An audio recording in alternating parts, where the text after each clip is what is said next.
అసలు కనపడదు. మరి మీసాలు పెంచేదాకా మా ముందుకు రాకండి. మా ఊళ్ళు చీరలు కట్టుకొని మ్యాచింగ్ చీరలు కట్టుకొని సెట్కి వచ్చారు సార్ ఫోటో దిగుదామని. మళ్ళీ ఎప్పుడు కట్టుకుంటామని ఆ టైంలో షూటింగ్ సార్ టైంలో అప్పుడు మీసాలు తీయలేదు. జంజాల్ గారు మీసాలు తీయాలి అని అన్నప్పుడు ఒకటే కండిషన్, ఒక 60-70 మంది పనిచేస్తారు యూనిట్లో, అందరూ తీస్తేనే ఆఖరి తీసేవి నేను అవుతాను. అందరూ తీయించాను. నేను ఒక్కడైనా 6 కూడా వస్తాను. అందరూ ఉండాలి స్టిల్, అందరూ తీశారు. స్టిల్ కూడా ఎక్కడ ఉండాలి సార్. ఈ ఐడియా నా sir, E complement life time గుర్తుపెట్టుకున్నారు sir. నేను చూసేటువంటి డికేట్స్ అయిపోయింది ఫోటోస్ చూసి. But as actor I know sir, అంతమంది ముందు గెటప్ వేసుకుని బయటికి రావాలంటే డెఫినెట్లీ మీరు వన్ ఆఫ్ ది ఇన్స్పిరేషన్ అనుకుంటా sir. Thank you so much sir. Sir ఎట్లుంటాయి సార్ ఎక్స్పీరియన్స్ అసలు ఆ గెటప్ వేసుకుని అసలు ప్రపంచం ముందుకు రాని? I eagerly wanted to ask this question మీరు వచ్చినప్పుడు. గ్లామర్లో పోటీ పెడితే మనం దాటిపోయావయ్యా.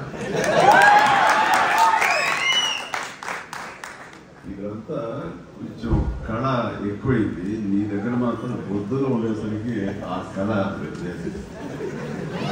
నాలాంటి వాడికి కొంచెం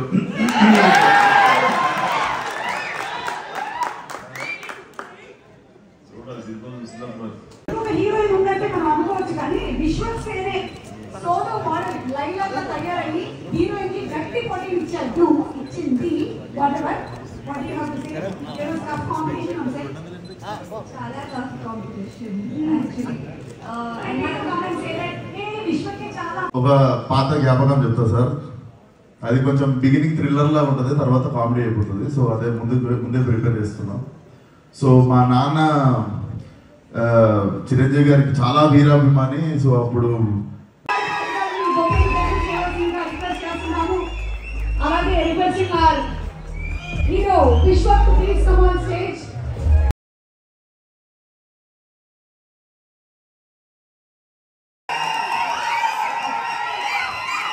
thank you so much. Thank you.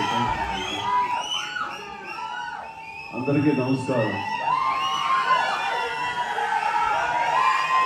ఇలాంటి ఫంక్షన్స్కి రావడం మూలంగా ఇప్పుడున్న ఎనర్జీ నాకు ఎంత ఉత్సాహాన్ని ఇస్తున్నట్టు అంత ఇంతగా వచ్చేందుకు కొంచెం డల్గా వచ్చాను సరే, ఇక్కడి నుంచి ఎనర్జీతో వెళ్తున్నాను. అంత ఎనర్జీ ఇచ్చిన ప్రతి ఒక్కరికి, యూనిట్లో ఉన్న ప్రతి సభ్యులకి, ఆహ్వానితులకు, అభిమానులకి వెళ్తున్నాను. ఎందుకు వెళ్ళకూడదు? అసలు మన మనిషి కాదు, అప్పుడు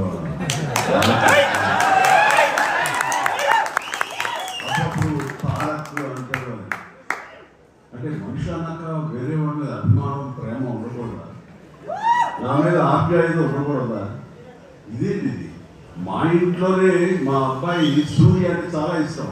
అంత మాత్రం చేత వాడి ఫంక్షన్ వెళ్ళకూడదా? వాటితో కలిసి భోజనం చేయకూడదా? వాటితో ఉండకూడదు.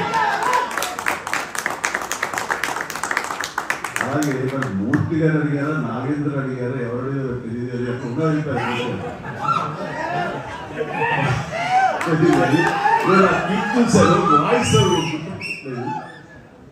మీరు బాలకృష్ణ కాంపౌండ్ కదా రిసెప్షన్, ఇప్పుడు మెగా కాంపౌండ్ ఇచ్చి ఆయన ఎలా వచ్చారు అని చాలా చక్కగా సమాధానం చెప్పాడు. మా ఇంటికి కాంపౌండ్ ఉంది కానీ ఫిల్మ్ ఇండస్ట్రీ కాంపౌండ్ లేదు.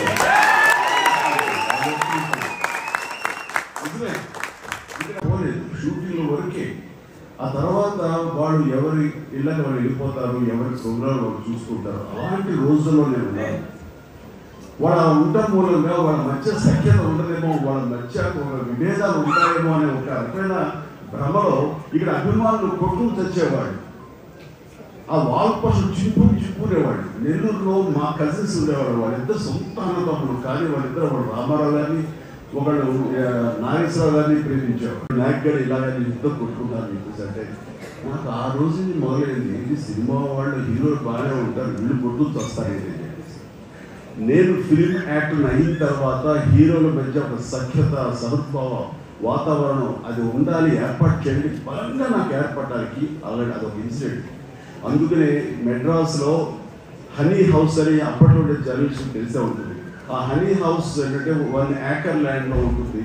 ఎక్కడ ఏ 100 ఫంక్షన్ జరిగినా, ఏ ముహూర్తాలు ప్రారంభోత్సవాలు జరిగినా, ఎవరికి ఏ బర్త్డే జరిగినా, ఏ 31st నైట్ డిసెంబర్ ఫంక్షన్ చేసుకోవాలంటే సరే అటు తమిళ ఇండస్ట్రీని ఇటు తెలుగు ఇండస్ట్రీని ఆహ్వానించి అక్కడ అందరికీ చక్కగా పార్టీ ఇచ్చి ఒక రిక్రియేషన్ తోటి మంచి భోజనాలు చేసుకుంటూ అంటే అవి ఉంటాయి.